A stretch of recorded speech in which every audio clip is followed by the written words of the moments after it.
The New York Knicks are probably going to throw everything they've got at the playoffs this year, and you'd expect them to with the talent they have in their squad.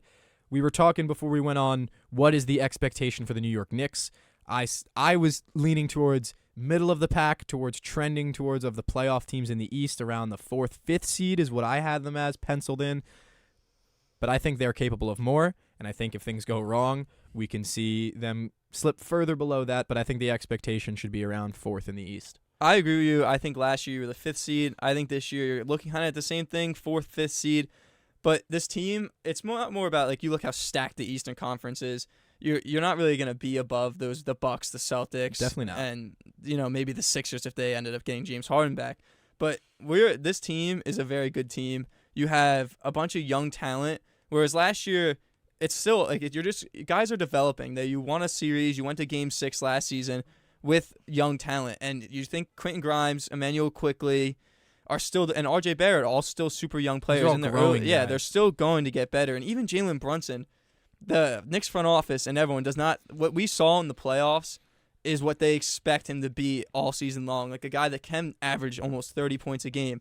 I mean, this guy has showed up. Like, he kind of went the same direction as Mikal Bridges. You left being a Maverick where you were the second guy, and now he's becoming more ball dominant. He's becoming a point guard, and he's the team's point guard. He's the ball handler, and I think that has helped out Julius Randle a ton.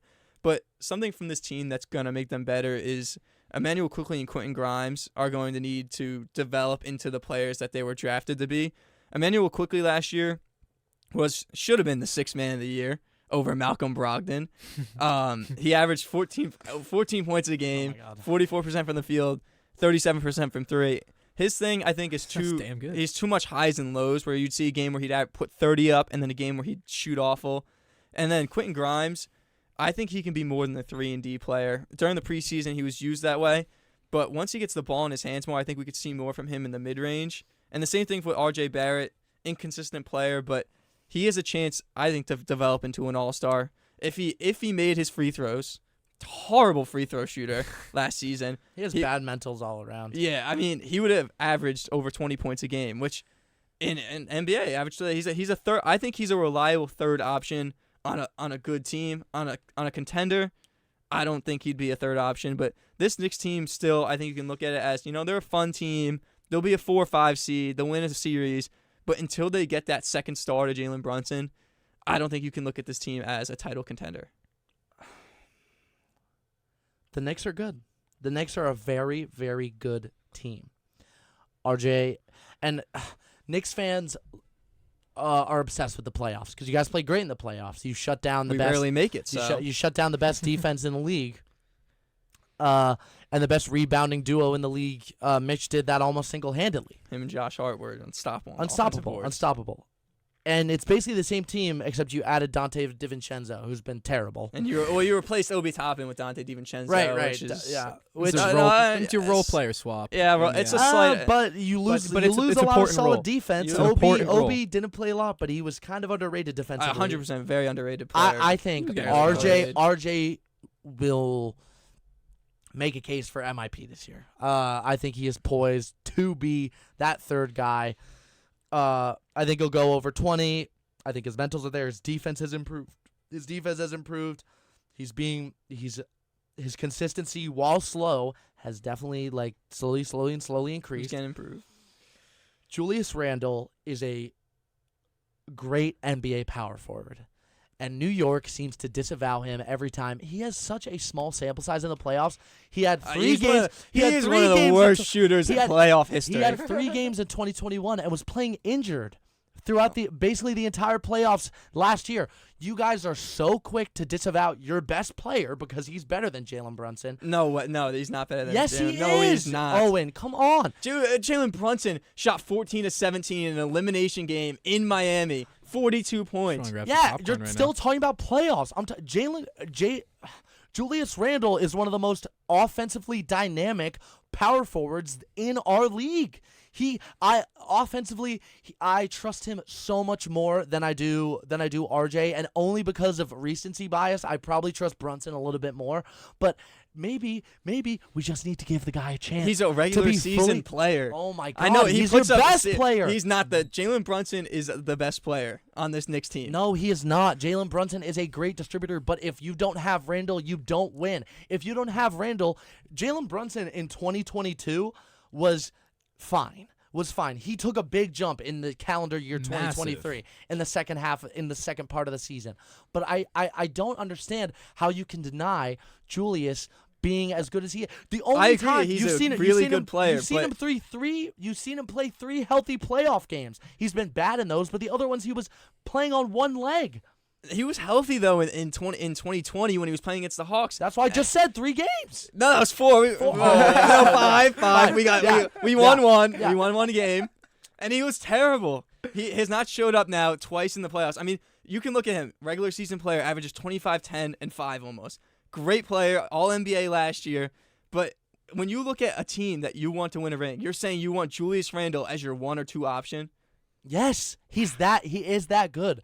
I want to see him play healthy for a long playoffs. It's more than just like his skill, right? There's a mental aspect to it too. He has times where he just loses it on his teammates. He'll lose, and like it'll be like a 2-week stretch where he looks like one of the worst players in the MLB. MLB. I don't even know. Yankees flashback. Yeah, Yankees flashback to the Yankees being awful. But Julius Randle has points where he just loses control, and I don't think he's a guy that you can build a team around. Like if the Knicks ever win an NBA Finals, it's been 50 years. I don't think Julius Randle will be here when the Knicks win a championship. If I can jump in on this, because I don't know the X's and O's of the games like you guys. From what I saw last year in the playoffs, is Jalen Brunson is the type of guy you look to when things go wrong. Not in the sense that he's like the end all be all basketball player. The game went through him. The Knicks needed him to step up because Julius Randle was injured. And these are the questions you guys can answer for me. Playing injured. Yeah, but even playing injured, then he should adapt his game to being able to play injured. He shouldn't be taking 25 shots a game. Wait. He should not play 25 shots a game. Yeah, he's taking 20 shots a game, and he's injured. He should be. So who do you want taking those shots? You want Quentin Grimes backing down in the low, or who's you want Isaiah Barrett? You try to pigeonhole Obi Barrett Toppin into should have been playing more in the playoffs over Julius Randle. Was 3-and-D with athleticism in the playoffs. 3-and-D. I thought we all agreed that he could have been a little bit more than that. Yes. Yeah, he could have been. Wasn't. Obi Toppin played better than Julius Randle did in this last year's playoffs. He was more of a positive. That's like how many games did you play? How many games did you play? Like 15 in the playoffs?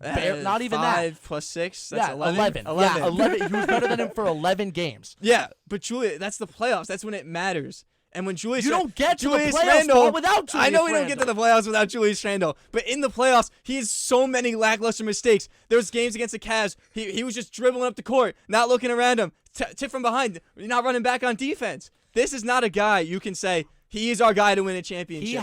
He's a good player. He's a good regular season player. Good? He's all NBA. Should he have been all NBA? Yes. Look, I don't know about hate that the Knicks. If you're on yes, if you're on the YouTube right now, if you're watching this, go in the comments who is the best New York Knick and why, if you can defend it. Call in if you haven't Jalen yet. Brunson is the best Knick player. The best Knick player we've had since Carmelo Anthony. Oh my God! Are you 718-817-2750 in the playoffs? He was a great player in the regular season too. Oh my, Julius! You don't if you replace Julius Randle with anything less, you guys don't even get the 6th seed, dude. Yeah, but that's the regular season. I want a player that's going to perform in the playoffs. Julius Randle, I'm saying, great regular season player. Yeah, great player that led you to the playoffs. But you're saying if you were to trade Julius Randle for, say, a guy like Joel Embiid, we're so much better. Like, Julius Randle is not Embiid a guy. was the MVP last year. Okay, yeah, duh. I'm saying obviously, he's a guy we need to make the playoffs. But he's not a guy, like, is making the playoffs the goal now? You think that you guys should let Randle play the regular season and then just shut him down? No, I would prefer he perform in the playoffs. That's why I'm saying Jalen Brunson and him, I would say, are equals in how we got to the playoffs. He's played 16 playoff games in his life, and over 60% and he's of the those worst were shooter injured. of in playoff history. The worst of qualified shooter. He's the worst. Is it at all possible that both of these guys are incredibly good basketball players, and you guys are just looking at this from a varying perspective. No, I think Brunson is Okay, really so it's good. not possible. He's been great.